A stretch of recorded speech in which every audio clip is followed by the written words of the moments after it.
Pokémon Tales of Old Galar, Chapter 1, Fanfiction, written by Ace Jamie, produced by EliteMJ, narrated by Daniel Clark.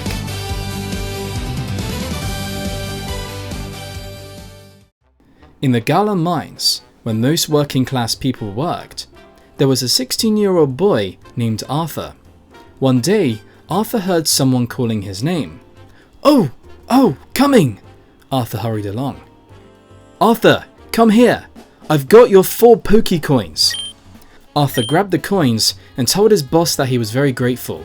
His boss smiled, telling Arthur he would make a hard-working boy out of him.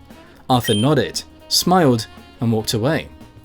As Arthur walked through the cold streets of Winden, he heard all sorts of sounds. Police shouting, Bolton barking. Wait, what was that sound? Arthur paused. Must be nothing. A Meowth appeared. Wah! Meowth? What are you doing? I told you to stay home while I was at work. Meowth smiled at Arthur. Ah, you wanted to know if I was okay. Thanks, buddy. But I told you to stay home. If you didn't keep stealing the rare stone we found in the mines, you could come to work with me. Let's go home. But any mishaps, and you'll be back in the Pokeball. Got it? Meowth looked up at Arthur, giving him a confident smile. As Arthur and Meowth walked the streets of Winden, Arthur told Meowth about his day. Suddenly, Meowth smelled some food, got excited, and ran off. If you eat that last berry, you're going straight into your Pokeball. Meowth looked at the berry, then reluctantly followed Arthur. Arthur's voice was low, but firm as he spoke. If you used your speed for good, Meowth, he said, glancing down at the feline Pokemon who listened in silence. One day, you're gonna get into serious trouble, and maybe I won't be able to help you. You know that, right? Did you hear that? Arthur pulled Meowth, hid behind a box. Don't worry, buddy, I've got you. Just stay quiet. He peeked around the corner. Wait, there's 2 of them, and they look shady. Stay low. An intrigued Meowth followed Arthur and joined him in watching this battle, both eyes wide with amazement as if they were watching a champion's final bout. But the awe quickly gave way to urgency. They couldn't stay. With a final glance at the battlefield, Arthur gave a nod, and the 2 slipped away into the shadows before anyone noticed they were there at all. Imagine one day being able to afford to see a real match, a champion match. Meowth, that would be the day. Arthur grinned, his eyes still sparkling with excitement. That was action-packed. Imagine the real deal, in arenas, with crowds roaring. Wow, I'm just in shock. I feel like I was hit by that overdrive. The Pokemon chuckled along with him. The high of the moment still lingered, but the shadows around them were growing longer. Arthur took one last look over his shoulder and smiled. Come on, let's go home. And with that, the 2 disappeared down the quiet path, the echoes of battle still ringing in their minds. As Arthur wandered the edge of the bustling Winden promenade, his eyes caught a girl leaning on a wall. Her head bowed, shoulders trembling slightly. Concern flickered across his face. Wait, is she crying? Without hesitation, Arthur approached, his voice gentle. Hey, miss, you alright? The girl looked up, surprised. She quickly wiped away her tears and forced a small smile, telling Arthur it was just family stuff. She hesitated, then opened up, words flowing like a dam had been broken. She spoke about her father not letting her travel the world because she was a girl, and that her brother was a semi-pro battler, close to being in the pro leagues. But why? She struggled, as if the answer was beyond her, too. Come on, let's take a walk through Winden. Arthur returned Meowth and the 2 began their stroll. The city lights felt a little less heavy. Arthur and Mary spent most of the night together, walking around the quiet streets of Winden. You know, you shouldn't worry about your family. I can tell you and Yampa will be a great team together. Mary smiled, and then turned to Arthur, asking about his dreams. Arthur looked at her with a sad expression. Me? I'm going back to the Galar mines. Mary said she saw a lot of potential in him. As Arthur kept walking with Mary, he stopped, staring at Winden Stadium. Mary noticed Arthur's glare, asking him if that was his dream. Arthur laughed. Ha! Me? A poor boy? Nah, no chance.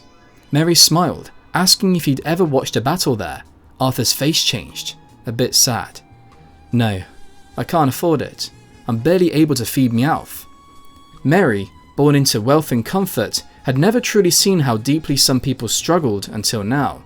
Arthur's words lingered in her mind, tugging at something she hadn't felt before.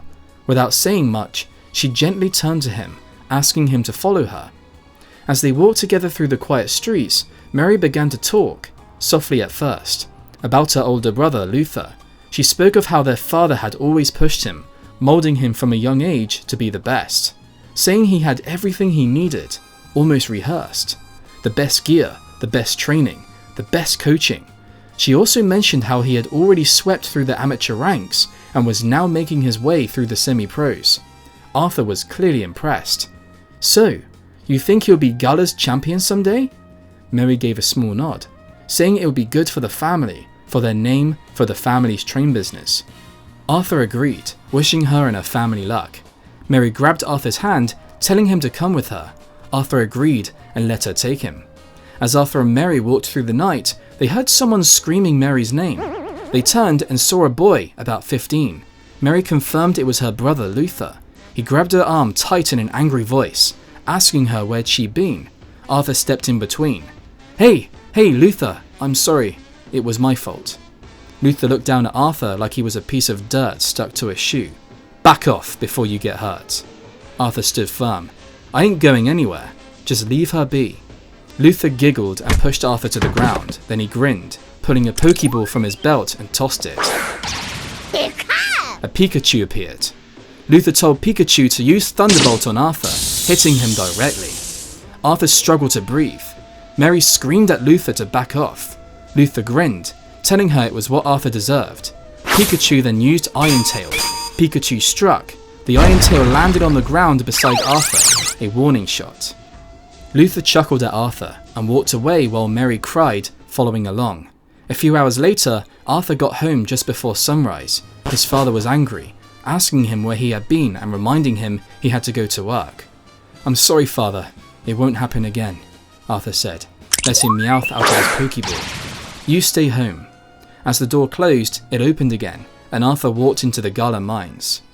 Arthur appeared to work tired, not really in the best mood.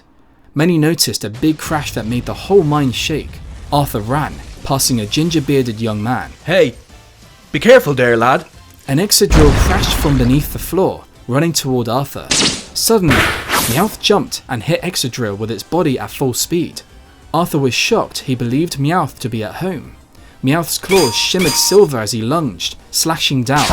Excadrill winced, but retaliated, spinning and smashing the ground with raw power. Meowth jumped back just in time.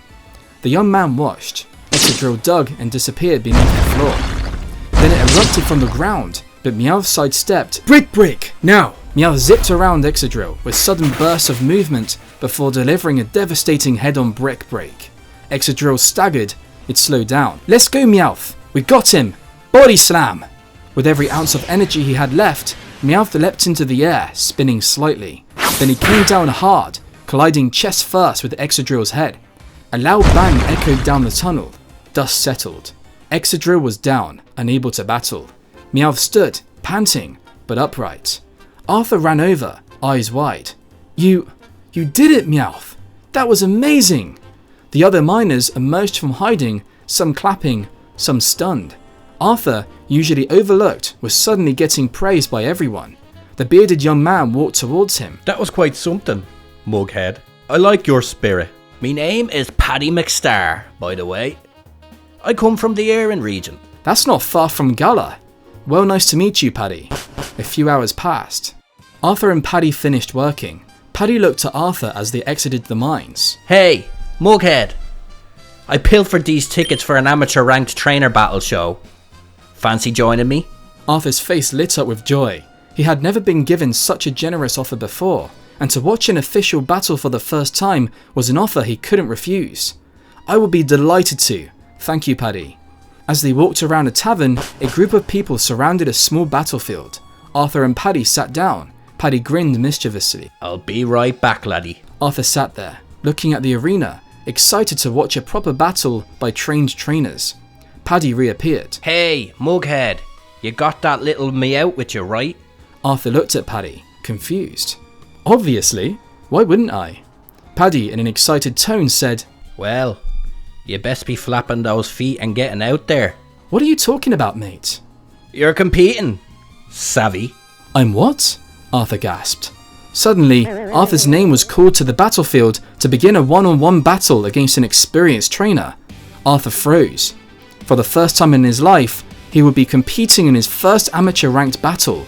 No practice rounds, no takebacks. Across the field, his opponent smirked and reached for their own Pokeball.